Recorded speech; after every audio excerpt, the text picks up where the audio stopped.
Selamat datang di cerita malam Jumat. Sebelum kalian mulai mendengarkan Jangan lupa matikan lampu kamar. dan pakai headset kalian. Selamat mendengarkan Selamat datang di cerita. malam Jumat. Ya, oke. Kalau di minggu lalu, nggak minggu lalu ya, 2 minggu yang lalu pada waktu aku ngupload video pertama, aku tuh sendirian. Sebenarnya ada partnerku. Ini dia partnerku. Iya. Ya, oke, Mas Tion. Jadi hari ini dia udah bisa gabung dan alat kita juga udah memadai, nggak seperti yang kemarin. Oke, langsung aja. Mas Tion, kalau kemarin aku udah nyeritain tentang pengalaman mistis yang kita alami berdua. Kalau kamu Gimana? ada nggak cerita yang bisa kamu bagi di video kali ini? Oke. Kalau kemarin sudah Mas Ardi yang bercerita, sekarang waktunya saya yang bercerita. Berarti ada nih ceritanya. Ada. Oke. Sudah saya siapkan Oke. dari tahun lalu bosnya. Astaga, buat para pendengar semua. Oke. Berarti hari ini kita akan membacakan 2 cerita. Satu cerita dari Mas Tion sendiri, cerita yang kedua dari pendengar. Ya, terima kasih buat pendengar yang udah mau ngirim ceritanya ya, padahal kita masih terima baru. kasih banget. Jadi thank you banget yang udah support channel ini. Oke. Ya. Langsung aja diceritakan. Cerita ini diambil dari pengalaman saya. Sewaktu saya training di Jakarta. Training kerjaan ini. Training pekerjaan. Oke. Iya. Training pekerjaan di Jakarta. Ya, namanya juga training pekerjaan ya. Kita dikumpulkan di satu tempat di hotel, salah satu hotel di Jakarta. Ya, hotelnya sih kecil. Cuma 2 lantai gitu aja, Mas. Ya. Berarti kecil banget kalau nggak sampai 2 lantai, apalagi sekelas di Jakarta gitu ya. Apa kayak losmen gitu? Iya, mirip motel gitu. Mirip motel ya, gitu. losmen motel gitulah. Oke. Jadi di hotel itu dipisah. Jadi yang sisi barat itu cowok, sisi timurnya yang cewek-cewek. Di situ waktu awalnya sih kita nggak ada masalah apa sih. Awalnya kita biasa aja. Soalnya kan ya kita anggap hotel, ya namanya juga hotel ya. Banyak orang pasti banyak orang. Banyak pegawai dan orang yang menginap di sana kan juga banyak. Jadi kamar saya tuh waktu itu satu kamar 2 orang. Kamar saya tuh di pojok, pas pojok. Itu di lantai 1 atau lantai 2? Lantai 1. Oke, Lantai 1. Kamar saya lantai 1. Awalnya sih ya emang tiap malam itu atap kamar itu kedengeran seperti kayak orang jalan gitu ya. Kayak orang jalan gitu. Terus kayak orang narik kasur, narik spring bed. Jadi kita berdua cuma biasa lah ya kan.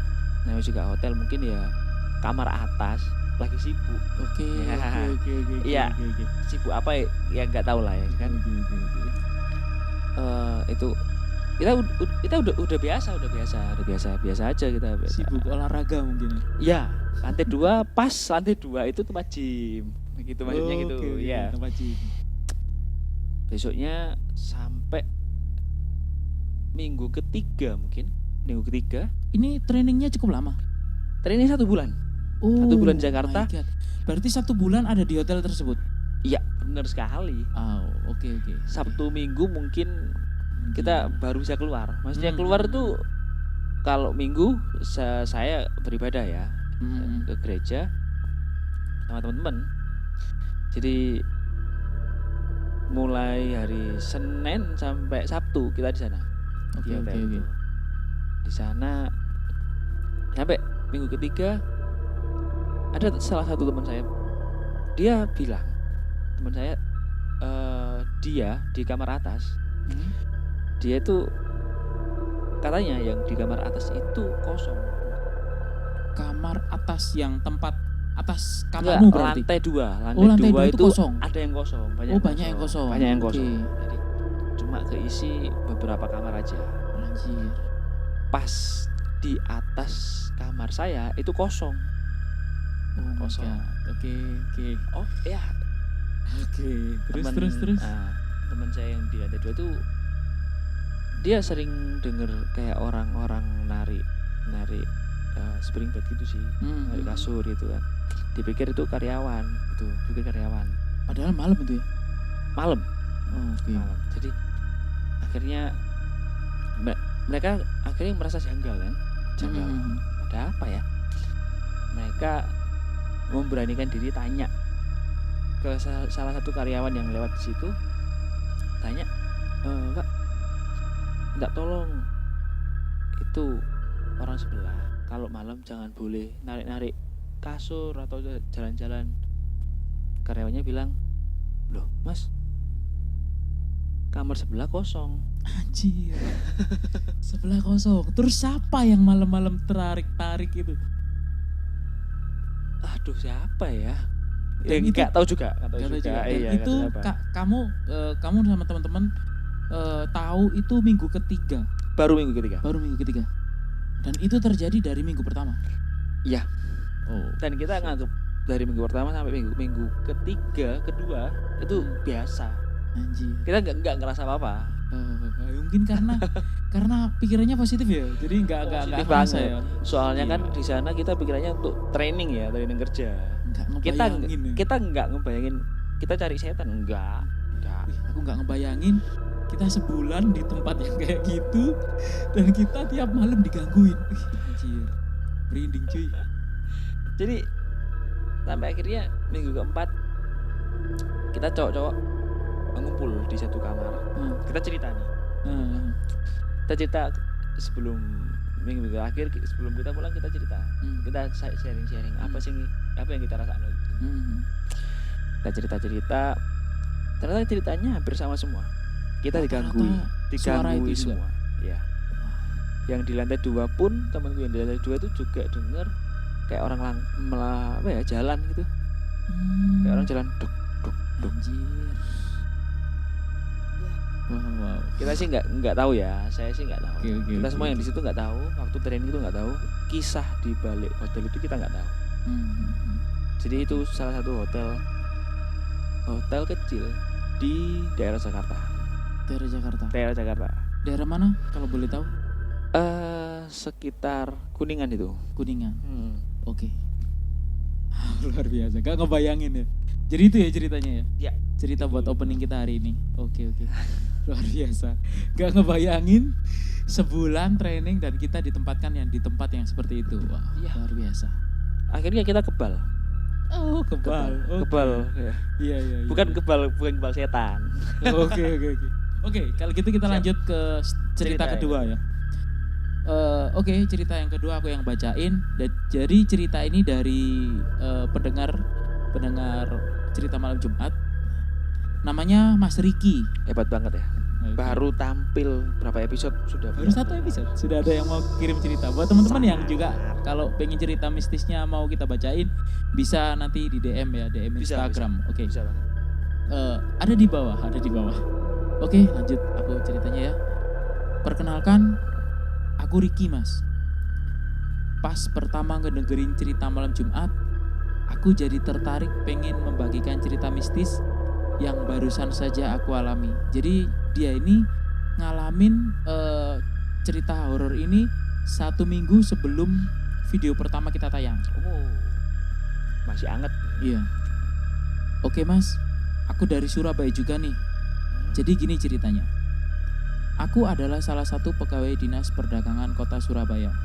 Dan kebetulan aku mendapatkan tugas untuk jaga aset dinas perdagangan di area bekas lokalisasi terbesar se-Asia Tenggara. Perdagangan Mas ya? Iya. Di lokalisasi ya Mas? Iya. Buat orang Surabaya, tentu tempat yang aku sebutin tidak asing lagi. Pasti tahu ya, lokalisasi terbesar. Perdagangan. Iya. Saya bertugas menjaga kebetulan di bekas salah satu wisma yang cukup terkenal di area ini. Saya nggak sebut nama lengkapnya. Wismanya inisialnya aja ya Mas. Oke. Wisma B. Oh, B. Banyak sih. Apal? Oke, B. B. Oke, sering ke sana Banyak berarti. mungkin. Dulu sering ke sana. Enggak Oke. sering. Kirain sering sampai Enggak lah. Konon, menurut info yang beredar, selain menjadi wisma prostitusi, tempat tersebut ternyata juga digunakan sebagai tempat pemujaan. Jadi mungkin ini supaya laris ya, orang-orang yang datang itu supaya laris. Jadi di situ dibuat tempat pemujaan gitu ya. Muja apa ini?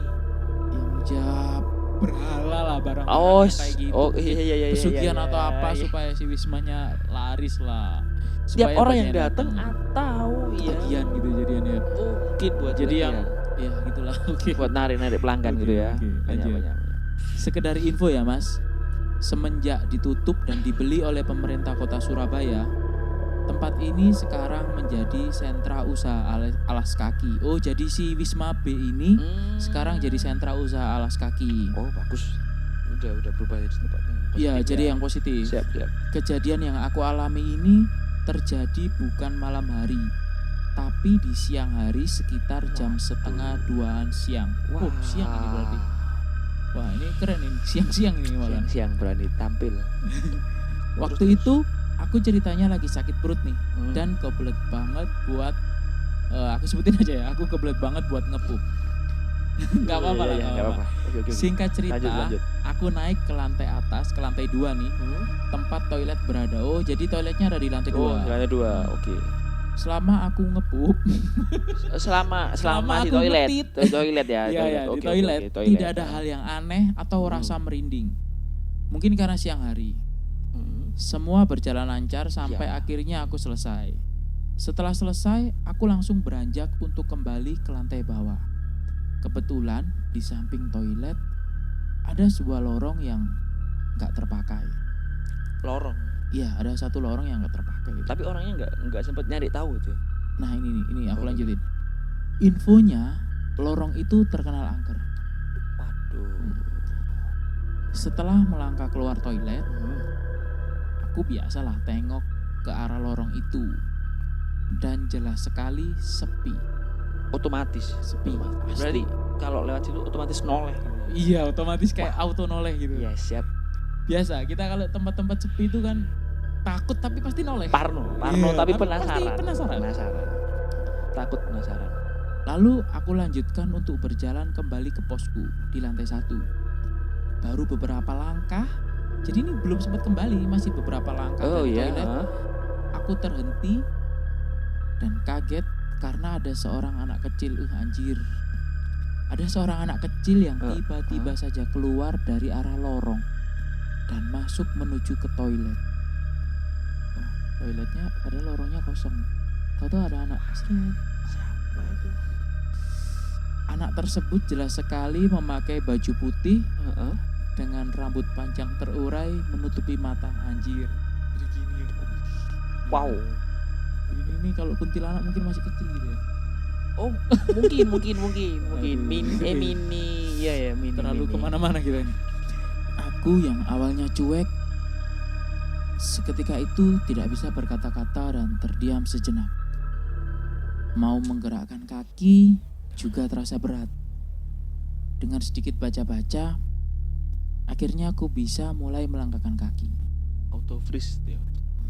Dia kayak beku gitu. Beku. Oke. Tanpa pikir panjang, aku langsung turun menuju lantai bawah.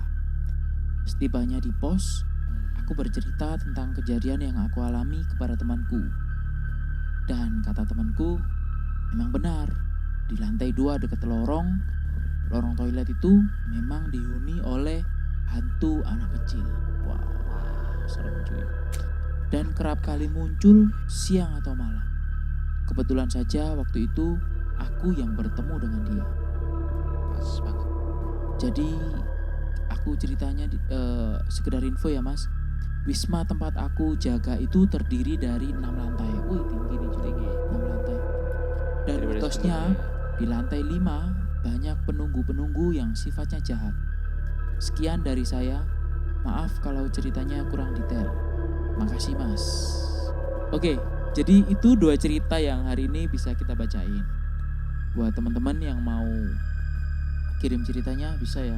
Bisa, Ntar kita bisa banget. bacain. Nanti kita bisa bacain. Teman-teman bisa kirim ke DM Instagram kita aja. Ya. Linknya ada di bio. Ada di bio. Siap. Oke, sekian dari kita. Ciao.